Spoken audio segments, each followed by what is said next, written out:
திமுக கூட்டணியை வீழ்த்தவே அதிமுக கூட்டணியில் இணைந்துள்ளதாக பாமக தலைவர் அன்புமணி கூறினார். சென்னையில் தனியார் ஹோட்டலில் பாஜக மேலிட பார்வையாளர் பியூஷ் கோயலை சந்தித்த பிறகு செய்தியாளர்களை சந்தித்த அவர் தமிழ்நாட்டில் எங்கு பார்த்தாலும் போதைப் பொருட்கள் காணப்படுவதாக குற்றம் சாட்டினார். மேலும் திமுக ஆட்சிக்கு எதிராக மக்கள் கோபத்துடன் உள்ளதாகவும், ஆகவே எதிர்வரும் சட்டமன்ற தேர்தலில் தேசிய ஜனநாயக கூட்டணி மகத்தான வெற்றி பெறும் எனவும் தெரிவித்தார்.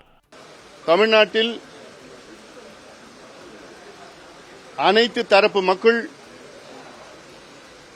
திமுக அரசு மீது மிகுந்த கோபத்தில் இருக்கின்றார்கள்.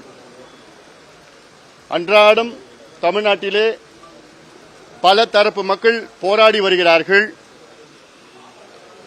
குறிப்பாக ஆசிரியர்கள் ஒரு பக்கம், இணை பேராசிரியர்கள் ஒரு பக்கம், இடைநிலை ஆசிரியர்கள் 25 நாட்களாக போராடி வருகிறார்கள். சத்துணவு ஊழியர்கள் போராட்டம் செய்கிறார்கள். துப்புரவு பணியாளர்கள் போராட்டம் செய்து கொண்டிருக்கின்றார்கள். செவிலியர்கள், மருத்துவர்கள், கறிக்கோழி விவசாயிகள், பெண்கள், மாணவர்கள் போன்ற பல தரப்பு மக்கள் இந்த ஊழல் மோசமான திமுக ஆட்சியை எதிர்த்து அன்றாடம் ஆங்காங்கே போராட்டம் செய்து வருகிறார்கள்.